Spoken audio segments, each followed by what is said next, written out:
Dan pagi hari, baik Bapak Ibu Saudara dimanapun Anda berada, pagi ini kita jumpa lagi dalam ibadah pagi hari ini. Dan sekali lagi kita masih ada di PPKM. Kita diminta oleh pemerintah untuk beribadah dari rumah masing-masing. Namun kita bersyukur Tuhan memakai teknologi untuk kita bisa beribadah bersama-sama, berdoa bersama-sama, memuji Tuhan bersama-sama, dan dengar firman Tuhan. Langsung saja saya mau kita buka firman Tuhan dalam Markus pasal 4 ayat yang ke-35 sampai ayat yang ke-41. Pastikan Anda membuka Alkitab dengan baik di rumah Anda masing-masing. Markus pasal 4 ayat yang ke-35 sampai ayat 41 dengan tema bangun dari mimpi buruk. Saudara, itulah tema kita di pagi ini, bangun dari mimpi buruk. Saudara, Markus pasal yang keempat ayat yang ke-35 saya baca untuk kita. Pada hari itu, waktu hari sudah petang, Yesus berkata kepada mereka, marilah kita bertolak ke seberang. Mereka meninggalkan orang banyak itu lalu bertolak dan membawa Yesus beserta dengan mereka dalam perahu di mana Yesus telah duduk, dan perahu-perahu lainnya juga menyertai dia. Ayat 37 sebagai apa yang saya sebut sebagai mimpi buruk. Lalu mengamuklah taufan yang sangat dahsyat, dan ombak menyembur masuk ke dalam perahu, sehingga perahu itu mulai penuh dengan air. Ini yang saya sebut mimpi buruk. Perjalanan mereka dari darat aman, tapi di tengah jalan mimpi buruk itu terjadi. Ayat 38, pada waktu itu Yesus sedang tidur di gurita di sebuah tilam, maka murid-muridnya membangunkan dia dan berkata kepadanya, Guru, engkau tidak peduli kalau kita binasa. Ayat 39, ia bangun menghardik angin itu dan berkata kepada danau itu, diam, tenanglah. Lalu angin itu reda dan danau itu menjadi teduh sekali. Lalu ia berkata kepada mereka, mengapa kamu begitu takut? Mengapa kamu tidak percaya? Ayat terakhir, mereka menjadi sangat takut dan berkata seorang kepada yang lain, siapa gerangan orang ini sehingga angin dan danau pun taat kepadanya. Setiap kita punya mimpi, setiap kita punya pengalaman mimpi buruk. Saudara, mimpi buruk tidak bisa kita hindari. Yang namanya mimpi buruk tidak bisa kita hindari. Kita tidak bisa memilih mimpi-mimpi kita. Kita hanya bisa melalui mimpi itu, artinya mengikuti mimpi itu. Kalau seandainya kita bisa memilih mimpi, maka saya percaya ada begitu banyak orang pilih mimpi jadi orang kaya, pilih mimpi jadi orang pejabat, karena walaupun hanya dalam mimpi. Tapi berapa banyak kali kita mimpi buruk. Contoh, saudara-saudara, kita mimpi dikejar setan, dikejar hantu, dikejar anjing. Dan yang lebih lucunya, saya banyak dari kecil, kadang-kadang sampai umur seperti ini masih mengalami mimpi buruk. Mimpi yang misalnya ada gempa atau ada dikejar setan ke anjing. Nah, yang menjengkelkan adalah dalam mimpi itu Anda mau lari tapi seperti tidak bisa lari. Anda dikejar pembunuh atau perampok dalam mimpi itu, tapi seperti Anda tidak bisa lari. Seperti lambat sekali. Seperti itu perampok, pembunuh atau anjing itu mendekati saudara. Dan akhirnya saudara, kadang-kadang saudara mimpi dipagut ular, mimpi macam-macam lah. Dan kita tidak bisa mengatakan bahwa Tuhan tolong supaya kalau bisa, atau kita tidak bisa atur bahwa sebentar saya mau mimpi A, besok saya mau mimpi C. Tidak bisa. Kita tidak bisa memilih. Tapi kita bisa melakukan satu hal tadi. Kita bisa bangun dari mimpi. Cara untuk bisa kita keluar dari mimpi buruk satu sederhana, bangun dari mimpi. Dan ketika kita bangun, memang kadang-kadang itu perasaan dari mimpi itu masih terbawa. Saudara pernah rasakan habis kita mimpi dikejar orang, jantung kita seperti kita baru habis berlari, betul ya? Seperti kita baru bisa berlari. Nah, apa maksud saya? Kita tidak bisa memilih mimpi indah atau mimpi buruk, apalagi mimpi buruk. Tetapi kita bisa memilih untuk bangun dari mimpi. Dalam cerita ini, saya sebut mimpi buruk itu adalah bicara tentang kehidupan kita hari-hari ini. Siapa yang pernah bermimpi bahwa akhirnya COVID datang? Siapa yang pernah bermimpi bahwa akhirnya ada orang-orang yang akhirnya sadar bahwa rumah tangga yang dibangun tengah-tengah hancur di pengadilan dan bercerai. Siapa yang pernah bermimpi? Saudara-saudara, ada wanita muda yang diperkosa oleh Tinus beberapa saat yang lalu. Saya percaya dia tidak pernah bermimpi untuk diperkosa, apalagi dibunuh dengan cara sadis. Tetapi ini kenyataan hidup, bahwa setiap orang akan diperhadapkan dengan perjalanan hidup yang saya sebut sebagai mimpi buruk kita.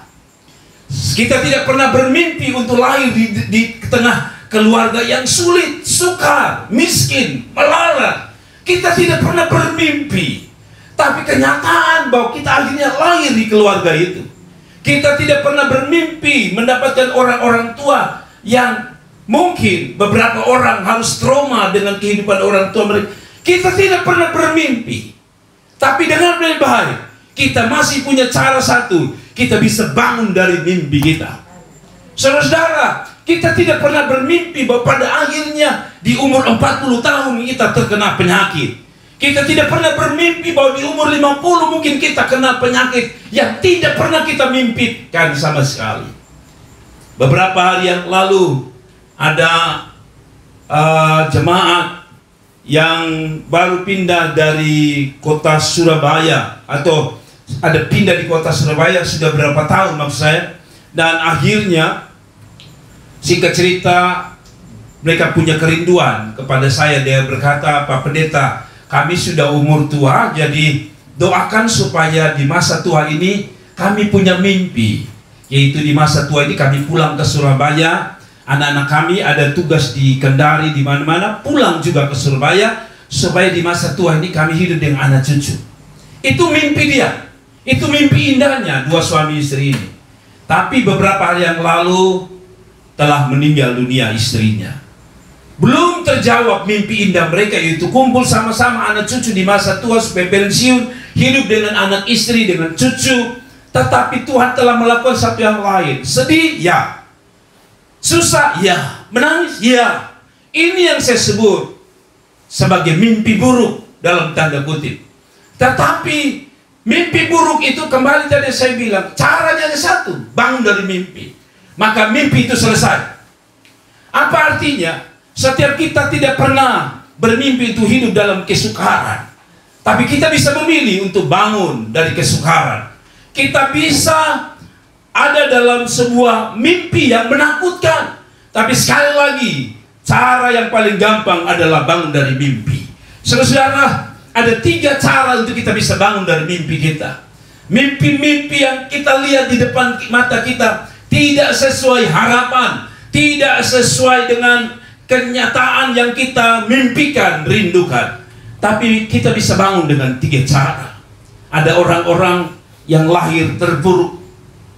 Saya kenal ada satu teman saya yang waktu dia tinggal dengan iparnya mau memperkosa dia. Dia lari ke satu tempat lagi, ke iparnya yang lain, hal yang sama, dia mau lagi diperkosa. Jadi saya berpikir, wah ini dia mau kemana? Sisi lain dia mau cerita ke kakak wanitanya atau kakak perempuannya, tapi dia takut kakaknya akan ribut dengan suaminya. Demikian dengan kakaknya yang kedua, hal yang sama.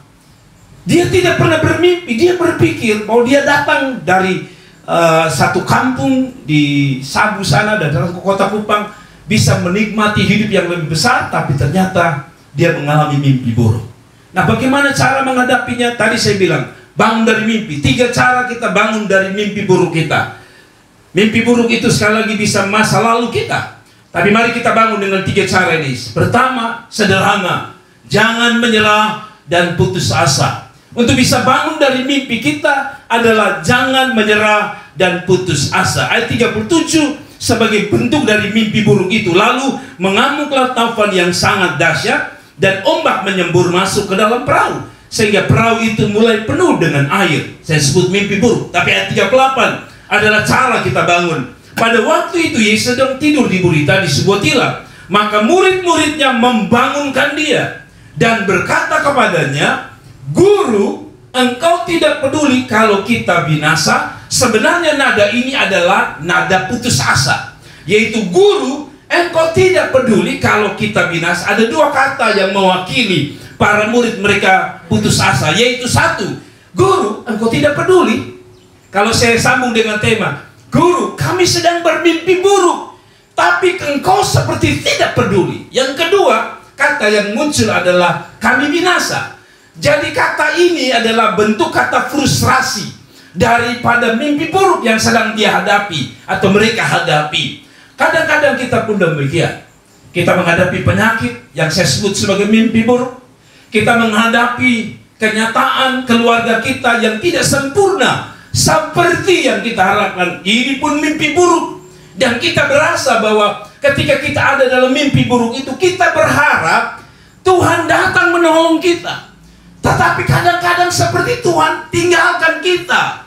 Ini yang saya sebut sebagai tadi, nada putus asa, nada hilang harapan. Dan saya percaya ada begitu banyak hari-hari ini, saya nonton di televisi, ada begitu banyak orang salahkan pemerintah, PPKM, membunuh ekonomi rakyat. Mereka mengeluh, mereka bukan hanya merasa bahwa pemerintah telah meninggalkan mereka, tapi kadang-kadang mereka merasa Tuhan pun telah meninggalkan mereka. Pertanyaan saya, Indonesia belum keluar dari COVID, Kupang belum keluar, NTT belum keluar. Pertanyaan saya sederhana, mungkinkah mimpi buruk ini lenyap? Mungkinkah mimpi buruk ini pergi? Bagi saya, mungkin. Mengapa demikian? Karena Alkitab berkata pada akhirnya Tuhan bangun dan menghentikan itu. Tapi dari poin pertama, cara kita bangun dari mimpi buruk adalah menyadari bahwa memang mimpi buruk ada, tetapi mimpi buruk itu tidak boleh membuat Anda putus asa dan hilang harapan. Saudara-saudaraku yang diberkati Tuhan, dimanapun Anda berada, kita tidak bisa lenyap dari mimpi buruk. Sebab selama kita ada di dunia yang buruk ini, karena apa saya sebut dunia yang buruk? Dunia yang penuh dosa ini, maka dunia makin hari makin buruk. Karena itu kalau tidak heran kalau engkau bermimpi buruk. Tetapi kenyataan bermimpi buruk tidak boleh menghantar engkau untuk ada dalam titik keputusasaan. Saudara-saudara, para murid putus asa.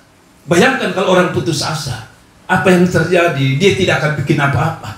Tapi saya percaya bahwa Tuhan tidak mau nada ini keluar dari diri orang percaya.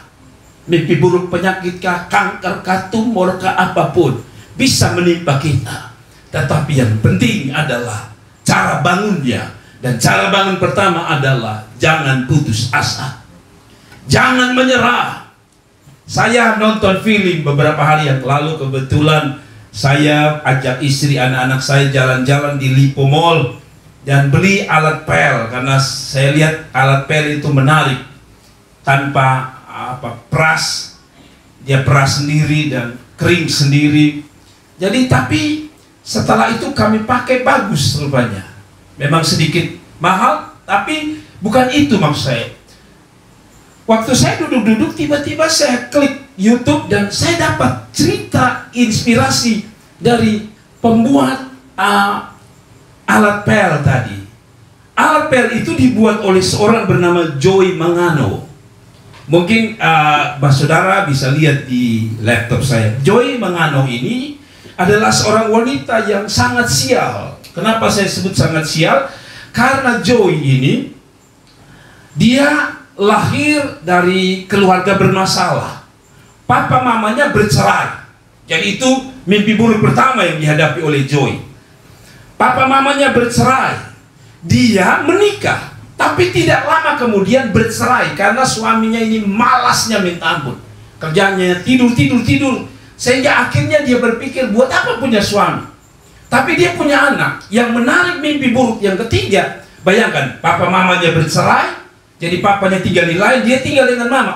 Akibat dari cerai itu, dia dapat mimpi buruk yang berikut, yaitu mamanya stres, agak mengong-mengong sedikit. Jadi hanya mau nonton televisi, tapi dia harus jaga di situ. Bayangkan, dia mau cari uang atau dia jaga dia punya mama. Itu mimpi buruk yang ketiga. Mimpi buruk keempat adalah dia harus memberi makan untuk semua. Jadi mamanya dia kasih makan, suaminya itu bercerai, tapi karena dia punya rumah besar, ya dia punya rumah besar, maka suaminya itu dia taruh di lantai bawah, di base di bawah. Jadi dia kasih makan suaminya. Itu mimpi mimpi buruk ketiga. Suaminya sudah tidak ada kerja, dia kasih makan mamanya yang stres, lalu dia kasih makan suaminya. Bukan sampai situ saja mimpi buruknya. Mimpi buruknya selanjutnya adalah karena dia sering harus urus semua, dia harus bermasalah dengan tempat kerjanya. Dan akhirnya, singkat cerita, dia merasa frustrasi dan dia pikir, buat apa saya hidup? Ini bukan hanya mimpi buruk, sangat buruk. Jadi singkat cerita, akhirnya papanya kembali. Singkat cerita, papanya tiba-tiba bermasalah dengan istri keduanya, pulang ke rumah itu.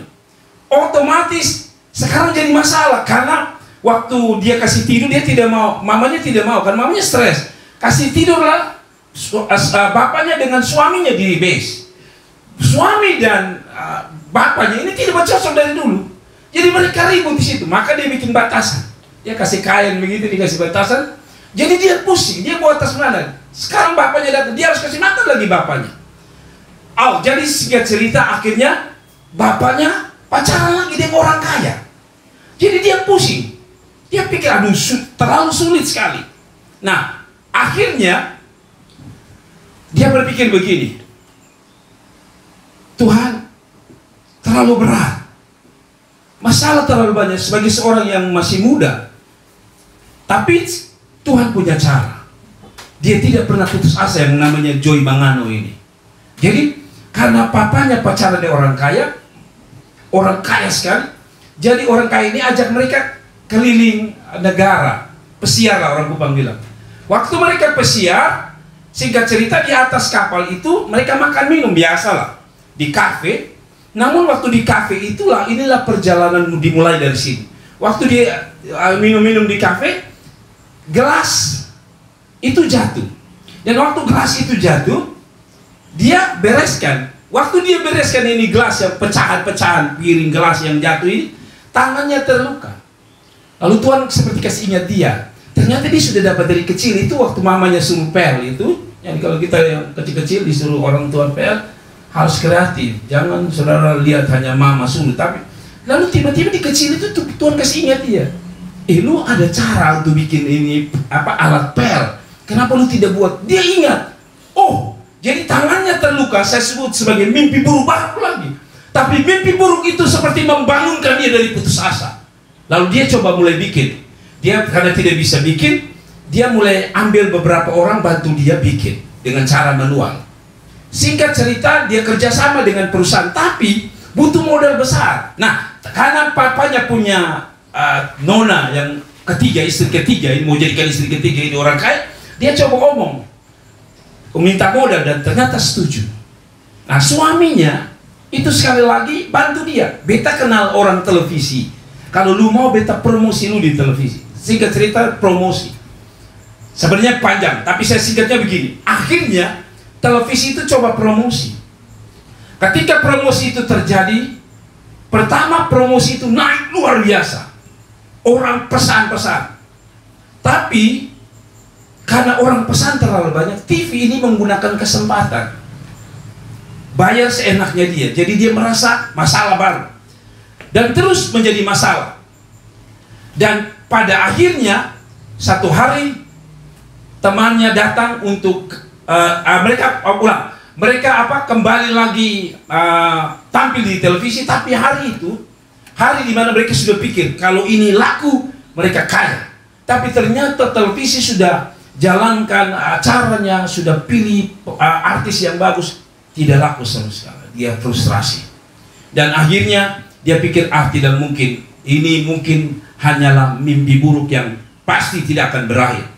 Tetapi rupanya temannya nonton, lalu temannya pesan banyak untuk dia jadikan sebagai modal juga untuk dia juga bikin bisnis.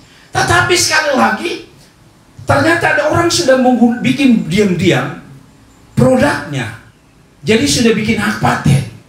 Jadi waktu singkat cerita akhirnya dia bermasalah karena dianggap sebagai dia yang menjiplak. Singkat cerita ini orang yang menjiplak akhirnya jadi kaya luar biasa. Tapi satu waktu dia duduk dan dia merenung. Lalu dia buka-buka internet, dia berusaha keras. Karena dia bangkrut, maka pacar daripada papanya berkata, karena lu bangkrut, lu harus bikin pernyataan lu bangkrut, dan lu harus bayar hutang kepada saya.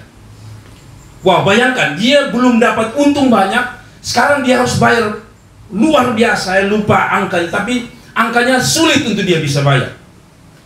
Dan akhirnya dia dituntut harus bayar. Bangkrut, bayar.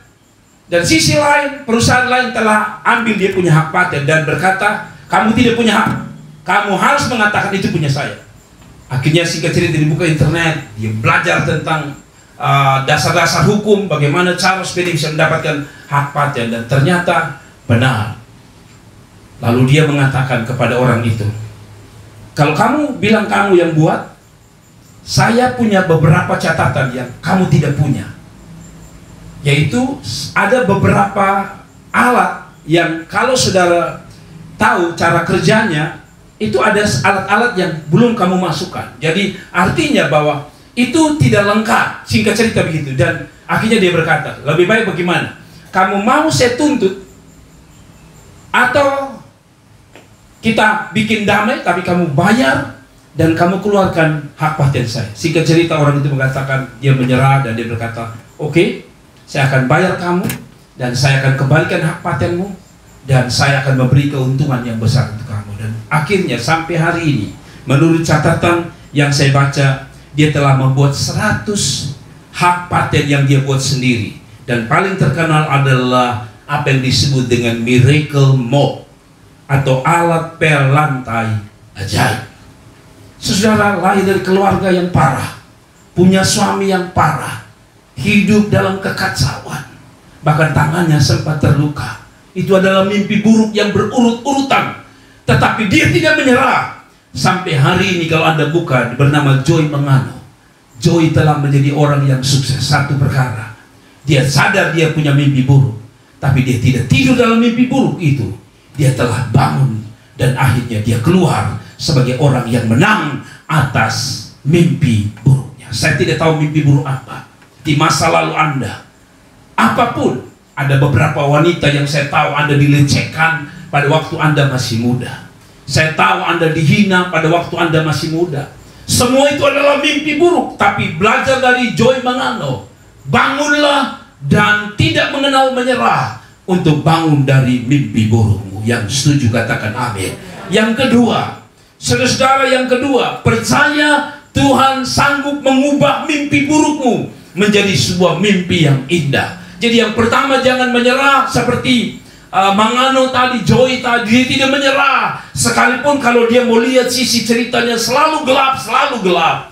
Tapi yang kedua, percaya Tuhan sanggup mengubah mimpi burukmu menjadi sebuah mimpi yang indah. Kita tidak bisa mengubah mimpi, tapi Tuhan bisa mengubah mimpi kita. Ayat yang ke-39 40 berkata, ia pun bangun.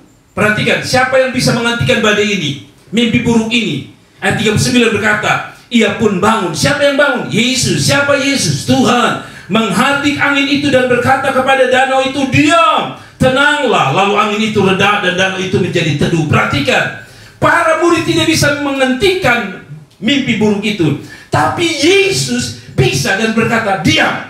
Maka diamlah mimpi buruk itu. Tenang mimpi buruk itu. Hilang mimpi buruk itu. Dari mana? Yesus Tuhan. Ayat yang 40, lalu ia berkata kepada mereka, mengapa kamu begitu takut? Mengapa kamu tidak percaya?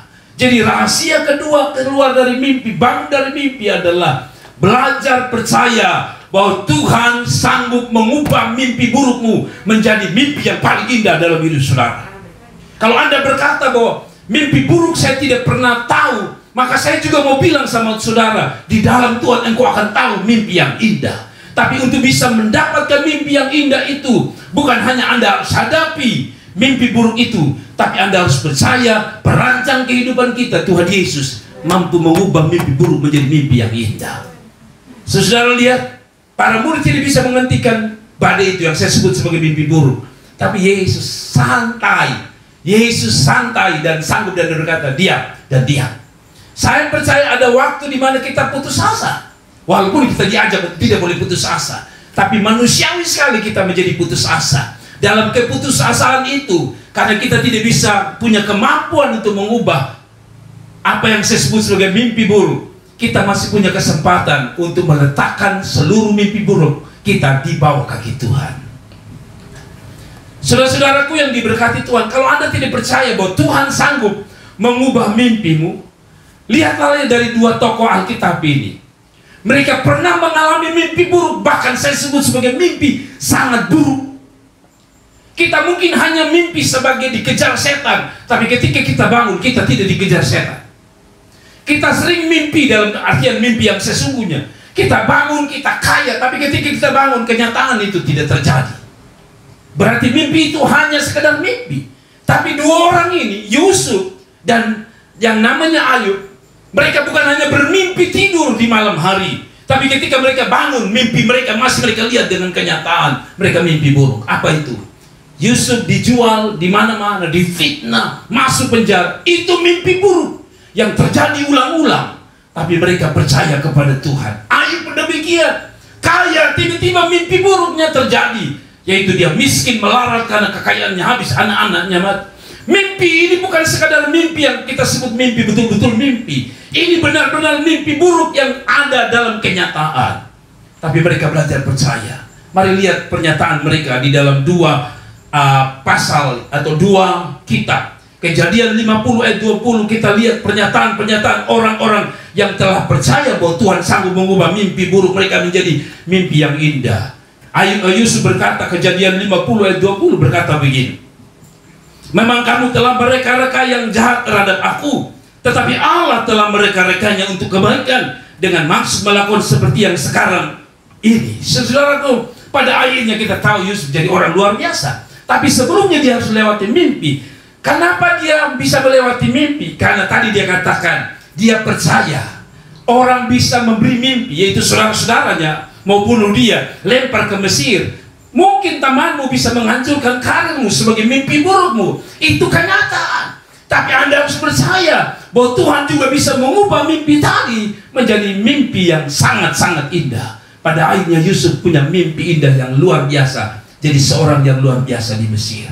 Karena pertama dia belajar percaya, engkau bisa reka-reka yang jahat, tapi Tuhan justru terbalik, mengubah mimpi buruk menjadi sebuah mimpi yang indah. Ayub berkata dalam ayat 42 ayat 1-2 berkata, maka jawab Ayub kepada Tuhan, aku tahu engkau sanggup melakukan segala sesuatu dan tidak ada rencanamu yang gagal. Mimpi buruk kelihatannya seperti membuat kita sudah gagal. Kita sudah berhenti pada titik mimpi kita. Tapi dengar, pada waktu engkau percaya dan menyerahkan seluruh mimpi burukmu kepada Tuhan, Tuhan bisa mengubahnya menjadi mimpi yang indah. Rata-rata orang tua kita pasti ajar kita ini, pantas saja lu mimpi buruk, mungkin lu tidur tidak doa. Itu ada bahasa orang tua, ya. Kita sering dengar itu. Mungkin tadi malam tidur sudah doa kok. Oh iya, malam saya capek jadi saya tidur tidak doa. Katanya orang capek itu gampang mimpi buruk. Salah satu penyebabnya adalah mimpi buruk. Yang kedua, bahasa orang tua ini memberi saya ajaran. Seolah-olah mengatakan gini, engkau tidak akan mimpi buruk kalau engkau doa. Apa artinya? Ternyata untuk bisa mengubah mimpi itu satu sederhana saja, doa.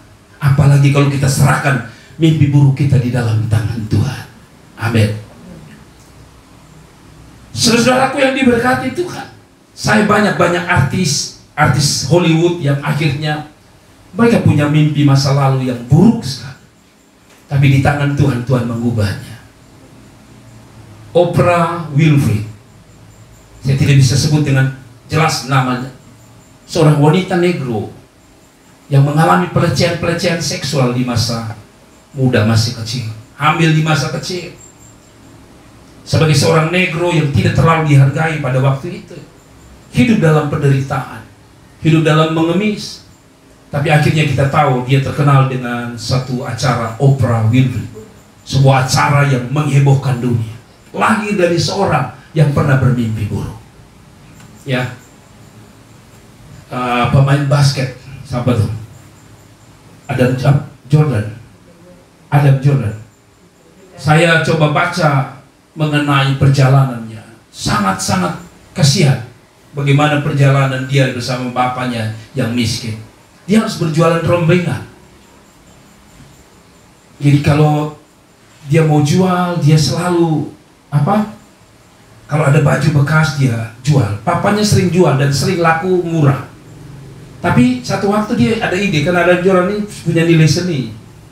Jadi dia supaya mahal dia jual temannya, maka dia harus, apalagi kalau baju polos, dia gambar sehingga bisa memberi nilai. Tapi singkat cerita dia berkata bahwa hidup terlalu suka, kadang-kadang ada putus asanya. Tapi di tangan Tuhan semua berubah. Semua berubah. Seorang yang tidak punya kaki dan tangan, ya, bernama Puji, bukan hanya membuat dia bermimpi buruk, orang tuanya mengalami mimpi buruk. Siapa punya orang tua yang mau kalau lahir anak-anaknya cacat, kaki tak ada, tangan tak ada. Pada waktu dia putus asa, dia masih ingat Tuhan. Dan hari ini dia menjadi pembicara dunia, menguatkan begitu banyak orang. Apa artinya? Mimpi buruk memang ada, tapi yang sanggup mengubah mimpi buruk itu hanya satu, Tuhan Yesus. Saya sudah dengar banyak orang-orang yang akhirnya hancur, rumah tangga hancur, hidupnya hancur, masa mudanya hancur, perjalanan hidupnya hancur, telah diubahkan Tuhan dalam kehidupan mereka.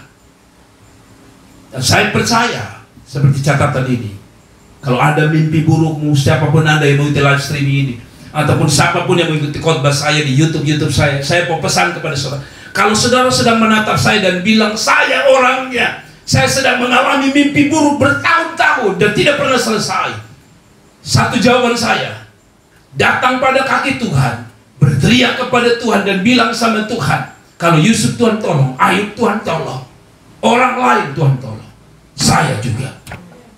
Dan kalau ada orang-orang yang begitu live streaming di kota ini, di kota Kupang, di NTT, dimanapun Anda berada, kalau COVID telah membuat menjadi mimpi buruk karena usahamu berantakan, penghasilanmu hancur-hancuran, apapun yang kau kerjakan seperti sulit bangun, saya mau bilang, Yesus bisa mengubahnya menjadi sebuah mimpi indah kelak kalau kau percaya daripadanya. Dan yang terakhir, untuk bisa bangun dari mimpi saudara, yang terakhir, saya suka dengan poin yang terakhir ini, yakin bahwa Tuhan masih mencari dan sanggup mengubah orang-orang yang rindu keluar dari mimpi buruknya. Saya masih meyakini bukan hanya Tuhan bisa cari dan menolong para murid dihantam mimpi buruk, yaitu perahu mereka akan tenggelam, tapi saya percaya sampai hari ini Tuhan sedang mencari dan terus sedang mencari orang-orang yang sedang ada dalam mimpi buruk untuk bangun. Dan bukan hanya bangun, tapi menyaksikan bagaimana Tuhan bisa berkarya untuk mengubah mimpi burukmu menjadi sebuah mimpi yang sangat-sangat indah. Tuhan sedang cari dan terus akan cari. Dan kalau saudara orangnya, jangan putus asa. Hari ini Tuhan mencari. Ketika engkau dengar saya khotbah, ketika engkau dengar YouTube ini, saya percaya Tuhan tidak salah. Kalau ketika engkau klik YouTube saya dan engkau lihat khotbah saya, Tuhan sedang cari engkau. Dan engkau harus berdiri di hadapan Tuhan dan berkata, terima kasih Tuhan, karena saya orang yang sedang ditemukan Tuhan. Mengapa saya mengatakan demikian? Ayat 41 coba kita baca sebagai ayat terakhir. Mereka menjadi sangat takut dan berkata seorang kepada yang lain, siapa gerangan orang ini sehingga angin dan danau pun taat kepadanya? Sudah lihat ini? Tadi kita berkata para murid bangunkan dia. Dan mengapa Yesus harus berjalan dengan mereka? Saya punya poin tadi. Tuhan sedang cari orang-orang yang sedang ada pada titik nol, titik frustrasi, titik tak berdaya dengan mimpi-mimpi burukmu. Dan saya percaya bukan hanya dia bisa mengubah 2000 tahun yang lalu mimpi buruk para murid. Hari ini siapapun Anda, dia sedang cari engkau. Dan kalau dia dapat, itu adalah Anda. Sekali lagi, serahkanlah hidupmu kepada Tuhan. Saya percaya cerita mengenai Yusuf dan juga Ayub belum berhenti. Orang-orang itu telah berhenti karena mungkin dia telah mati. Tapi cara Tuhan untuk membangun orang dari mimpi buruk belum selesai. Dan saya percaya pagi ini Anda adalah orangnya. Saya tutup dengan sebuah cerita lagi mengenai Steve Jobs. Steve Jobs adalah seorang yang saya mengatakan bahwa dialah yang membuat akhirnya Apple, sebuah produk yang sangat eksklusif, sebuah produk yang sangat luar biasa yang kita kenal dengan Apple, yang saudara bisa lihat di gambar itu. Saudara bisa lihat di gambar ini, gambar Apple itu tidak lepas dari yang namanya Steve Jobs. Steve Jobs ini, saudara-saudara, suksesnya tidak datang dalam semalam, bahkan masa lalunya cukup menyedihkan.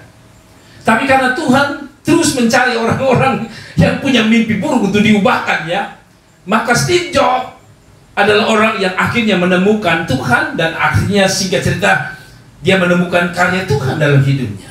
Dalam keputusasaannya, saya baca di sini. Saudara lihat siapa Steve Jobs? Dia lahir tanpa orang tua, saya tidak tahu. Apa bercerai, mati, saya tidak tahu.